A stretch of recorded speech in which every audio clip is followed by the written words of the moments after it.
नमस्कार, news nation आप देख रहे हैं। आपके साथ मैं हूं विद्यानाथ झा। बड़ी खबर आर्यन खान से जुड़ी हुई। आर्यन खान को आज भी बेल नहीं मिली है। आर्यन की जमानत पर फैसला सुरक्षित रख लिया गया है। 20 अक्टूबर तक जेल में ही आर्यन को रहना होगा, क्योंकि 20 अक्टूबर को अब कोर्ट की तरफ से फैसला सुनाया जाएगा कि आर्यन को जमानत मिलेगी या फिर नहीं मिलेगी। फिलहाल सुनवाई पूरी होने के बाद कोर्ट ने फैसला सुरक्षित रख लिया है। 20 अक्टूबर को अब इस मामले में फैसला कोर्ट की तरफ से सुनाया जाएगा, लेकिन तब तक आर्यन खान को जेल में ही रहना होगा, यानी कुछ दिन और आर्यन को जेल में ही बिताने होंगे। आने वाले 5 दिन तक कम से कम आर्यन की मुश्किलें कम नहीं होने वाली हैं और आर्यन खान को 20 तारीख को ही यह पता चलेगा कि उन्हें जमानत मिलेगी या नहीं मिलेगी। आज जोरदार बहस हुई बचाव पक्ष और एनसीबी के वकील के बीच में और इसके बाद कोर्ट की तरफ से फैसला सुरक्षित रख लिया गया। बचाव पक्ष के वकील का क्या कहना है, आइए आपको सुनवाते हैं।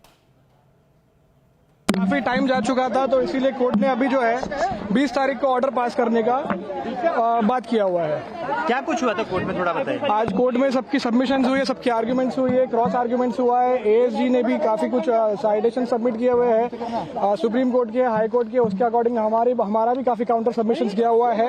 अब उसके हिसाब से लेट्स होप के जो भी रिजल्ट आए वो पॉजिटिव आए, तो इसकी उम्मीद है अभी। लेकिन एक सेटबैक है कि 5 दिन जो है वो अब जेल में रहने पड़ेंगे। आप लोगों ने उम्मीद की थी कि शायद आज ही फैसला आ जाए। देखिए, उम्मीद तो बहुत थी ये चीज़ की, लेकिन अभी जिस तरीके से जो आर्ग्यूमेंट्स हुई है और जो बहस हुई है, अभी 4:45 तो यहीं पे हो गया है। तो कोर्ट को भी वक्त लगेगा एक चीज़ रिकॉर्ड करने के लिए कि कितना इस जो साइटेशंस जितना मेरे समझ में आ रहा है 50 से ऊपर गए हुए, 12 साइटेशन तो सिर्फ मेरे साइड से गए हुए थे। तो काफ़ी ये चीज़ों को रिकॉर्ड करने के लिए कोर्ट को भी टाइम लगेगा। तो इस चीज़ की वजह से और ये छुट्टी भी जो बीच में आ रही है, तो it's an unfortunate situation, but what ever it is, अभी जैसा भी है अब वेट तो करना पड़ेगा।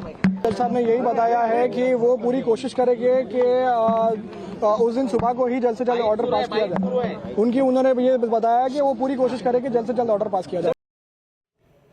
हमारे सहयोगी पंकज मिश्रा हमारे साथ मुंबई से जुड़ गए हैं। पंकज, आज कोर्ट में क्या हुआ और ऐसी क्या बात हुई कि कोर्ट ने फैसले को 5 दिन के लिए सुरक्षित रख लिया है?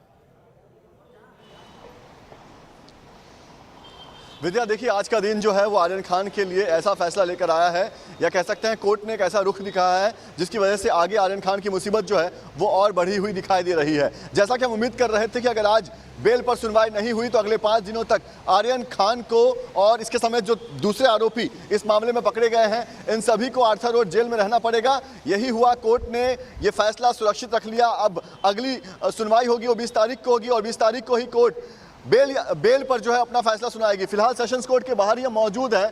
आज करीब 12 बजे सेशंस कोर्ट में आर्यन खान की जमानत याचिका पर फैसला शुरू होना था, लेकिन क्योंकि जो एएसजी है, एडिशनल सॉलिसिटर जनरल जो है, वो देरी से पहुंचे, इसलिए मामले की सुनवाई जो है वो 1:20 पर शुरू हुआ।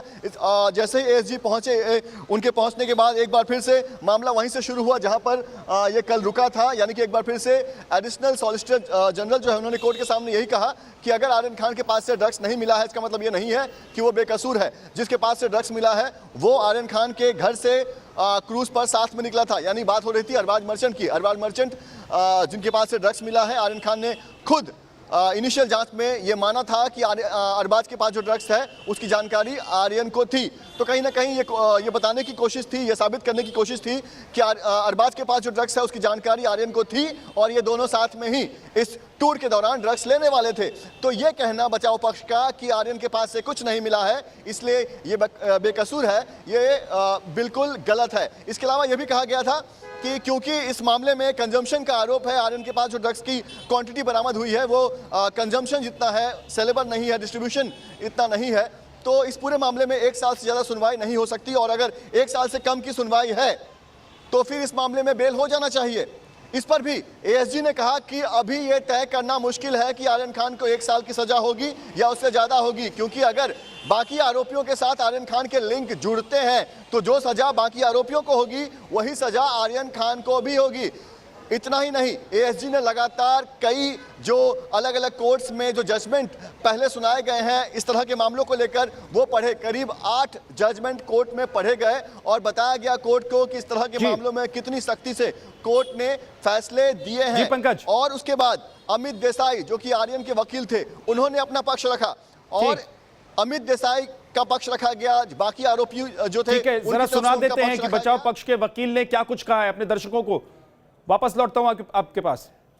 हमारा पहले दिन से यही कहना है कि ये जो आर्यन और अरबाज से जो रिकवरी है, एलेज रिकवरी जो बोल रहे हैं, वो इंडिपेंडेंट रिकवरी है, उसका और बाकी लोगों का कोई भी संबंध नहीं है।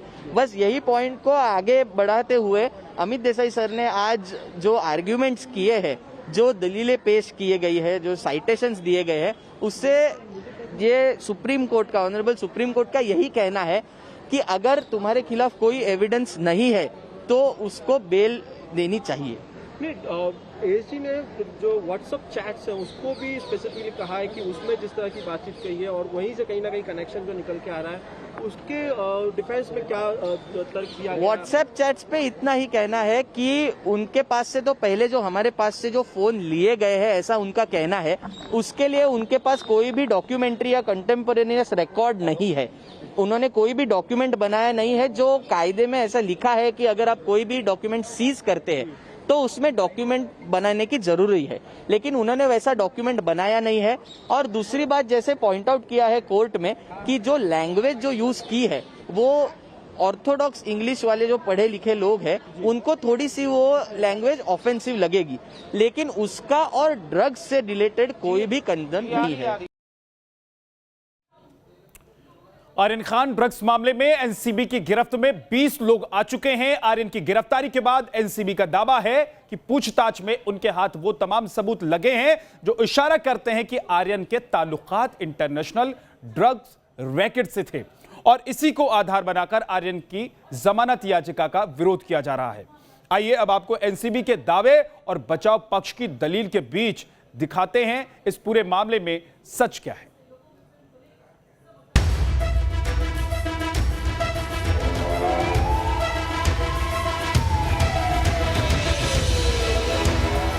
बॉलीवुड की ड्रग मंडली, आर्यन के ड्रग सिंडिकेट का सच, एनसीबी के दावे, आर्यन की दलील।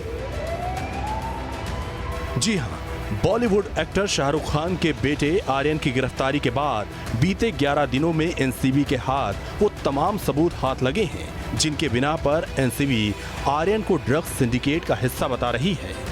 यही वजह है कि अब तक 3 बार आर्यन की जमानत याचिका खारिज हो चुकी है और पूरे केस को पुख्ता करने के लिए दावे और दलील का दौर जारी है। कोर्ट के सामने एनसीबी ने दावा किया है कि पूरी व्हाट्सएप चैट आर्यन और ड्रग सिंडिकेट से जुड़े तस्करों के संबंधों को साबित करने के लिए काफी है। एनसीबी ने कुछ खास लोगों को अपने रडार पर लिया है। चैट में थोक मात्रा में ड्रग्स खरीदने की बात की गई है, साथ ही विदेशी नागरिकों के साथ खूब बातें हुई हैं। अब तक इस मामले में जिन 20 लोगों की गिरफ्तारी हुई है उनमें 4 ड्रग तस्कर हैं। इसमें अचित कुमार ड्रग पेडलर है जिससे कमर्शियल क्वांटिटी मिली है, उससे आर्यन और अरबाज ने बात की है। एक और आरोपी शिवराज भी अरबाज के संपर्क में था। उन्होंने कहा कि आर्यन और विदेशी नागरिक के बीच व्हाट्सएप के जरिए हाई ड्रग्स की कमर्शियल मात्रा और भुगतान को लेकर बातें हुई हैं। ये बात निजी उपभोग के लिए नहीं हो सकती। व्हाट्सएप चैट का हवाला देकर एनसीबी ने कोर्ट के सामने आर्यन के जमानत याचिका का विरोध किया, लेकिन वही बचाव पक्ष के वकील अमित देसाई ने कोर्ट के सामने दलील दी है कि इस केस में ड्रग्स सेवन, बिक्री और खपत के 3 अलग अलग पहलू हैं। इसमें 3 लोगों से ही ड्रग्स बरामद हुए हैं। अरबाज मर्चेंट से जो मात्रा बरामद हुई है वो काफी कम है, जबकि आर्यन के पास से कोई बरामदगी नहीं हुई। बचाव पक्ष के वकील का कहना था कि एनसीबी ने टर्मिनल पर आर्यन और अरबाज को रोका था। अरबाज मर्चेंट ने माना कि वे आर्यन के साथ चरस का सेवन कर रहे थे। आर्यन को प्रतीक गावा ने आमंत्रित किया था, लेकिन उसे पुलिस ने गिरफ्तार नहीं किया। आर्यन अपने दोस्त मर्चेंट के साथ क्रूज पर गए थे। जब वो चेक इन कर रहे थे, एनसीबी ने उन्हें रोक लिया। इंटरनेशनल ड्रग्स मंडली का हिस्सा हो सकता है आर्यन। एनसीबी ने यह भी दलील दी कि आर्यन खान विदेश में कुछ ऐसे लोगों के संपर्क में थे जो ड्रग्स की अवैध खरीद के लिए इंटरनेशनल ड्रग नेटवर्क का हिस्सा हो सकते हैं। इसकी जांच चल रही है। एनसीबी ने अब तक क्या क्या दावे किए। बुधवार को कोर्ट में एनसीबी ने कहा कि उसकी जांच में खुलासा हुआ है कि 23 साल के आर्यन खान अपने करीबी दोस्त अरबाज मर्चेंट से अक्सर ड्रग्स खरीदता था। अरबाज मर्चेंट को मामले में गिरफ्तार किया गया है। इतना ही नहीं, एनसीबी ने यह भी कहा कि आर्यन खान मादक पदार्थों की अवैध खरीद और वितरण में शामिल था। एनसीबी ने यह भी बताया कि अरबाज मर्चेंट के जूतों से रेड के दौरान 6 ग्राम चरस भी बरामद की गई थी। तमाम दावे और दलील के बीच कोर्ट किसी नतीजे पर पहुंचने से पहले तफसील से दोनों पक्ष के सबूतों और दलीलों को देख सुन रही है ताकि फैसले पर मुहर लग सके। दूसरी तरफ एनसीबी चार्जशीट से पहले तमाम सबूत इकट्ठा कर रही है ताकि बॉलीवुड की ड्रग्स मंडली में शामिल तमाम चेहरे बेनकाब हो सके। इस मामले के 3 अन्य आरोपी मोहक जायसवाल, अजीत कुमार और नुपुर सतीजा की जमानत अर्जी पर अब 20 अक्टूबर को सुनवाई होगी। Team news nation.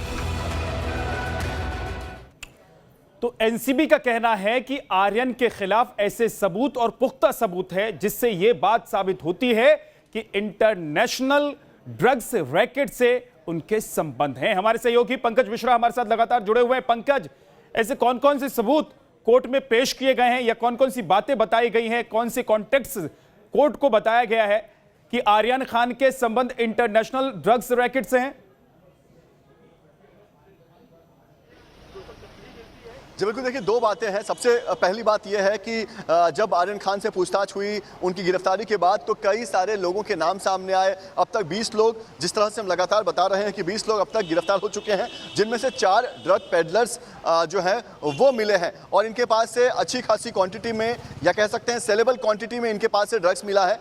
तो लगातार एनसीबी के जो वकील हैं, एएसजी जो हैं, उनका यही कहना है कि अगर आर्यन खान का लिंक इन लोगों के साथ जुड़ा हुआ है तो फिर यह कहना गलत होगा कि आर्यन खान के पास से ड्रग्स नहीं मिला है इसलिए वो बेकसूर है, क्योंकि वो इन लोगों के साथ जुड़े हुए हैं। तो अगर आगे जाके ये केस आगे बढ़ता है और बाकी आरोपियों को जो सजा मिलती है वही सजा आर्यन खान के लिए भी तय किया जाएगा। तो एक बात ये। दूसरी बात, जो सबूतों की बात की जा रही है उसका आधार है व्हाट्सएप चैट।